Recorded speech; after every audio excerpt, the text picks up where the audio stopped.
Students at the Center for Historical Studies, they have alleged that the administration is keen on shutting down the library that is associated with the center.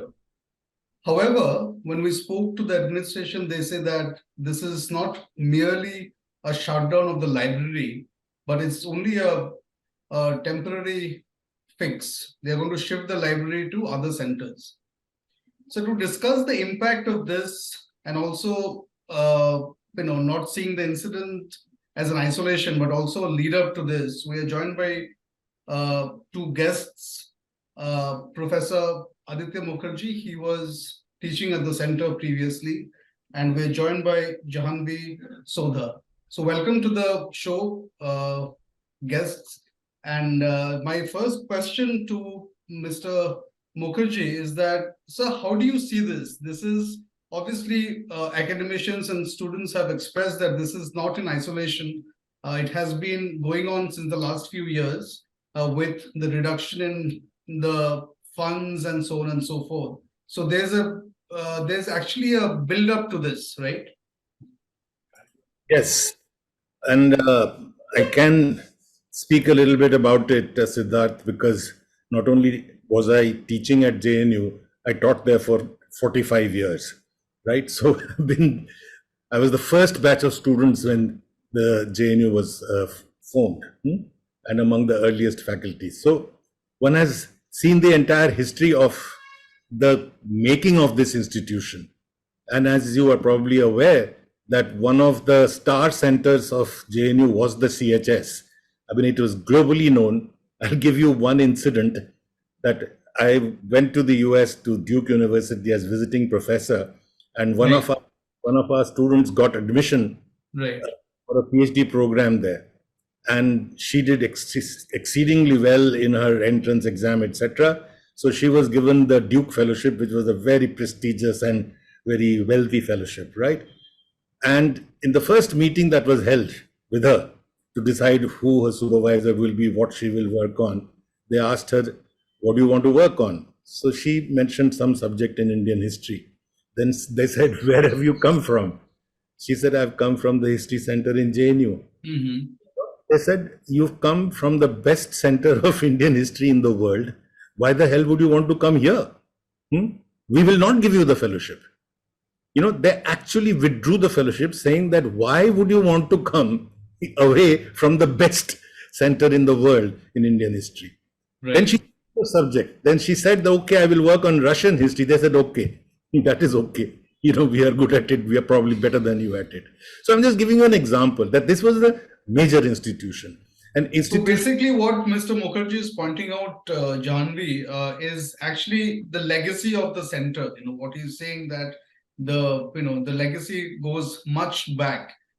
So on that note, if I was to ask you, you have been talking to the administration on and off, and as you have rightly said that currently it's on hold. So what is the current status in JNU? Could you appraise us on that? As you said, it has been in the making. So this is not a lone incident where a library has been closed down. The School of Languages, the library has been closed down. There was an attempt to close the reading room of School of International Studies. One of CHS ka reading room has also, is no longer with the CHS. And now the final attack is on the CHS library. None of the students were informed, none of the faculties were also, there was no formal communication about the matter. And then one day there was just the board of the Special Center for Tamil Studies in place of the central, the CHS library. And it is when the students started protesting. Since the protest and since the issue has come into limelight, the transfer of books that was happening, that has been put on hold. The shift of books is on hold. And right now, we are currently trying to reach the VC, and we are trying to push our chairperson to talk to the VC about this matter to make sure that our library remains intact. Okay, so yeah. Professor Mukherjee, you were mentioning a very interesting aspect. You were saying that it had become so famous at a time. So what actually made this center so famous, and why did it stand out? It stood out because an effort was made to bring the best scholars from the world by our first Vice Chancellor, G. Parthasarathi. The founding chairperson was Professor Sarvapalli Gopal, Dr. Radhakrishnan's son. He set up the center, and he gave up his job in Oxford to come and set this up here. Then the next person to come in is Romila Thapar. Then you have Satish Chandra. Then you have Chandra. You have the best in the country and globally. They were brought in. All right, and the center was not only a good in its own work, it always took part or positions on society, on history, on any political and other aspect. For example, Ram Janmabhoomi movement started. The assertion that Ram was born in that one particular spot. You know, the history center, the entire faculty minus one, wrote a pamphlet, you know, saying that what exactly was wrong with such claims. Faith and mythology, and there was no archaeological evidence, this, that, and the other. You know what I mean to say is that even when things are troublesome, they would take. Mr. Mukherjee, when you look at the center now, as you have rightly pointed out that you have taught at the center almost 4 decades ago. So when you look at the center now, has it retained its glory days, or has it retained its image as one of the distinguished faculties, or it has, you know, slightly watered down? It is still a very good faculty without any doubt, though many of the senior faculty have retired and stuff like that. But there is a barrage, there is an attack on the center for a long time. Clearly since the term. At this point, I just want a clarification, Professor Mukherjee. When you say there's a barrage of, you know, attacks on this center, so is it pertaining to only this center, or it can, you know, generalize throughout the centers? As a whole. Right. The university as a whole, as one BJP leader said, that JNU should be shut down and it should be fumigated. You know, I mean, all these sort of creatures need to be thrown out of the place and etc. So there is this perception that JNU creates terrorists and, you know, anti-nationals and stuff like that, a perception which was deliberately created. An attack was made, our students were arrested, the Anirban was arrested, and Omar Khalid, of course, is still in jail. You know, I mean, it is not a small matter. So our students are arrested, our faculty is harassed, the kind of appointments that are made are amazing. You know, people have had to go to court from our center saying that these are not the way to make appointments. The manner in which deans and chairpersons are chosen are arbitrary. You know, 30, 40, 50 people are superseded to make people deans. You know, so it is mayhem. You know, it almost reminds me of Peter Drucker. You are aware of Peter Drucker, the management guru. Right. What happened to Frankfurt under him? He said, you know, when Hitler came to power, the first thing he wanted to attack was the universities, and he chose the best and decimated Frankfurt. And that's when he had to leave. And that's how he ended up in the United States, right? So what I'm trying to say is that there seems to be a concerted attempt, you know, to not let this university be what it was. You know, it was known for its freedom, particularly for women. Janvi will vouch for it. There is no campus in the world, I can tell you, and I've been to at least 25 campuses all over the world, where a woman can walk free alone at 1 o'clock at night. Right. Yeah. Right. So, you know, it was these were things very consciously and with great effort built up. An academic atmosphere, of an air of freedom, where all views can be expressed, and that's what a university is all about. You know, that is what is under severe attack, and the more independent a center is, the greater the attack. And our vice chancellor, she is on record saying that History Center, which, as I started by telling you, is one of the best known centers in the world. She said that it has taught concocted history for decades. Now the time has come to change. So obviously, you know, the attempt is dismantle it. And what better way to dismantle a place is to take away the books and disperse them and keep them in 50 places. Why did we build this library? Let me just give you a brief history of this. And what I'm saying is now on the basis of a joint statement that we have just issued, I will send you that statement. The entire retired faculty from Ramila Thapar, Harbans Mukhya, Kane Panikkar, you'll know Yeah, all I have seen that joint statement, Professor. Yes. and that makes it very clear that the money for this library was given specifically to build the history center. The money came from the Center for Advanced Studies that we had become. It is they normally use this money to get posts so that the faculty can get promotion, etc. We said, no, we don't want the posts. We want a library because you cannot have a research-based, tutorial-based, intensive system. Janvi will vouch for this, how intensive it is. If you do not give access to almost all that is required nearby, you can't say, okay, you can find this book in the Central Secretariat, the other one in Nehru Memorial, and the third one in the National Archives, and the fourth one you can try on the net. That's not the way you do research, right? So with great effort, faculty themselves collected material from, Tamil Nadu to France, French archives.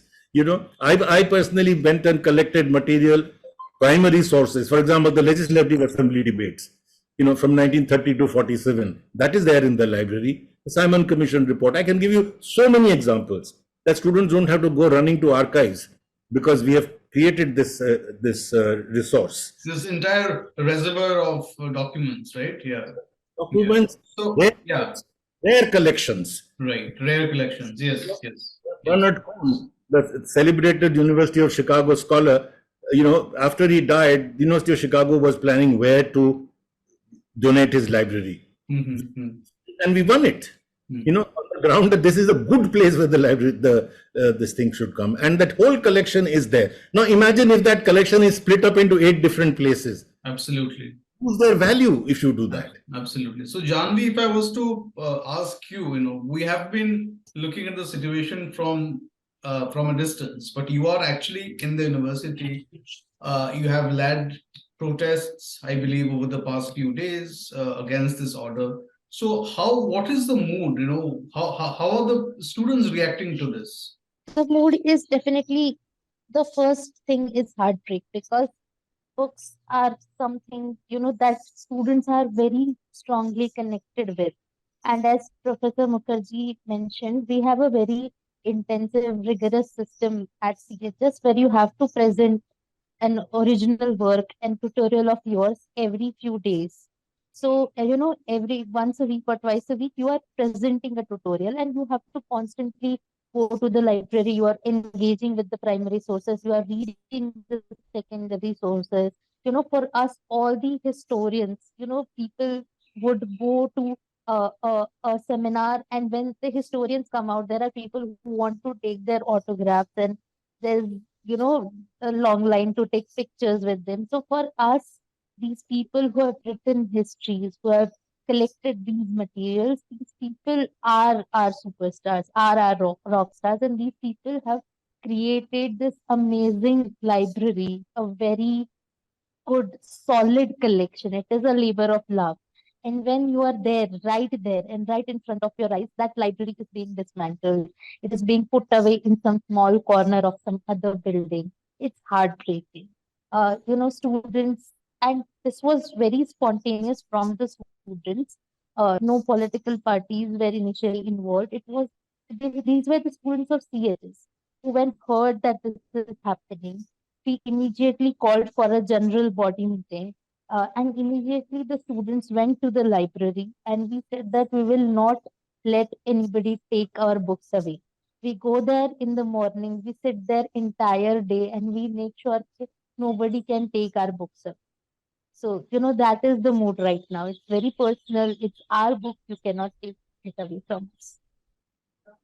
So are you hopeful that, this process will be actually stopped?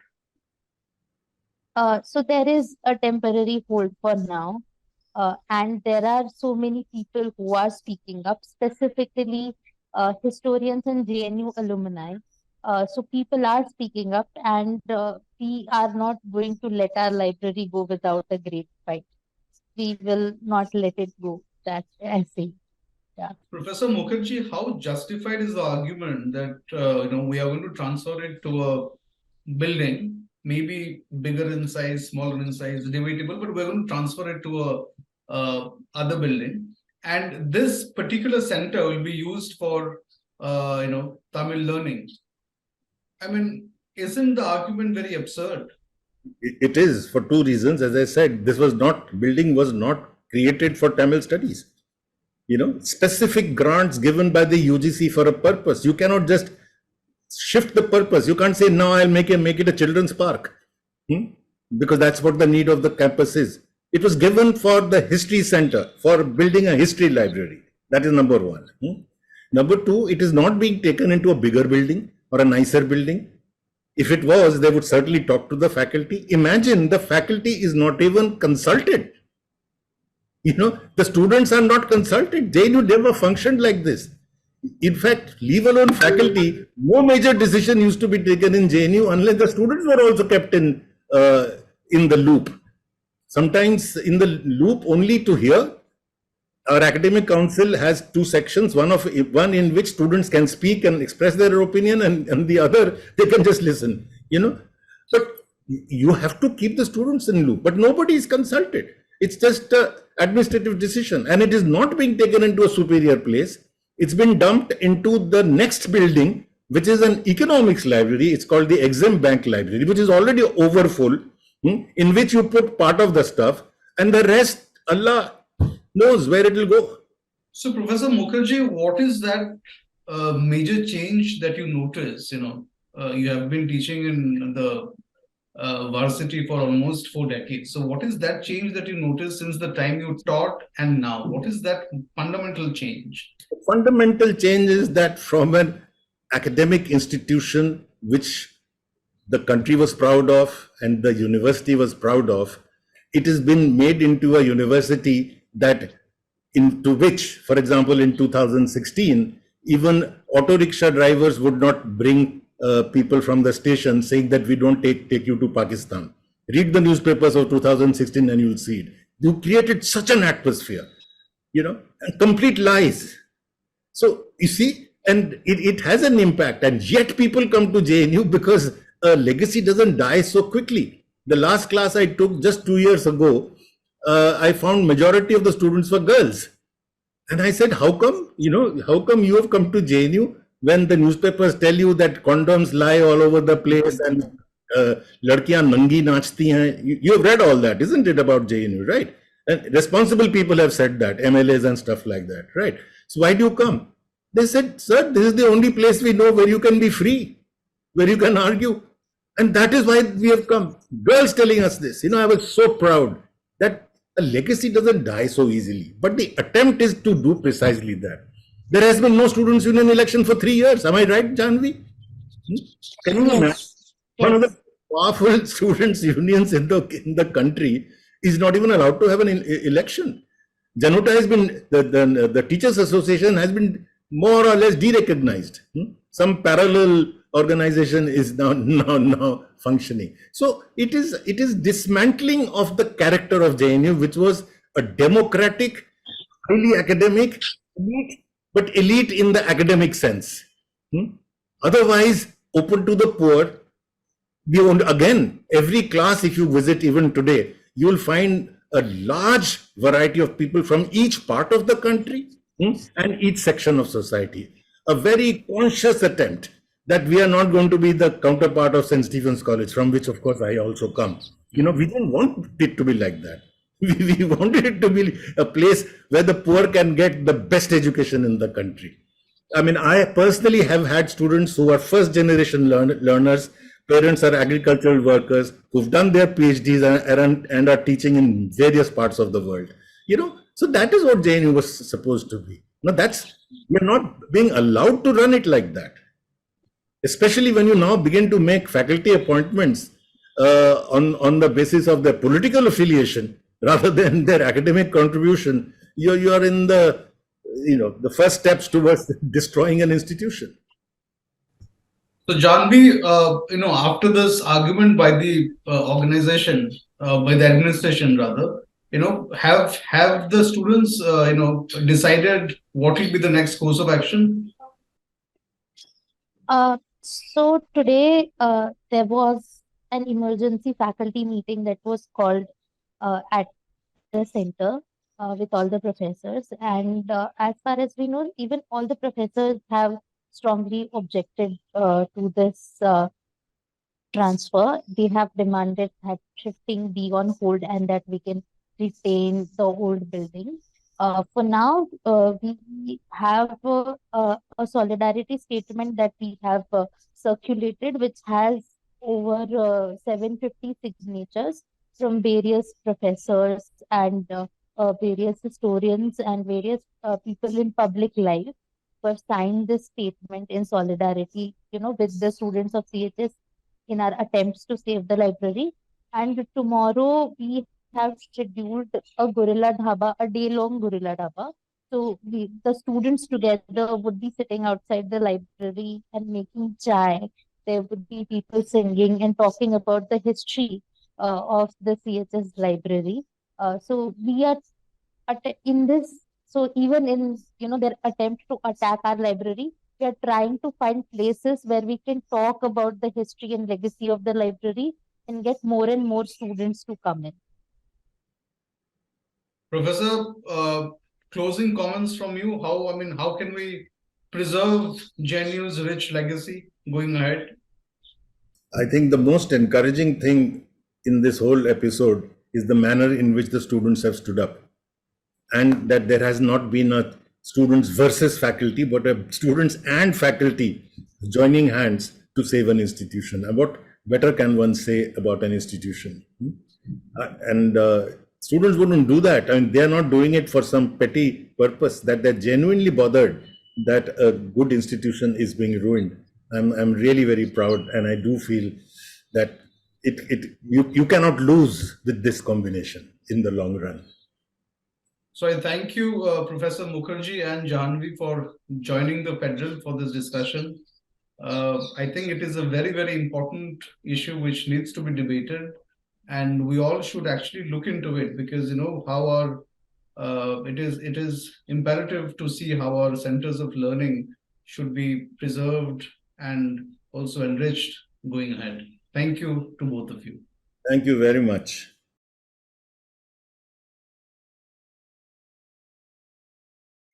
Subscribe to the Federal's YouTube page for more news and updates.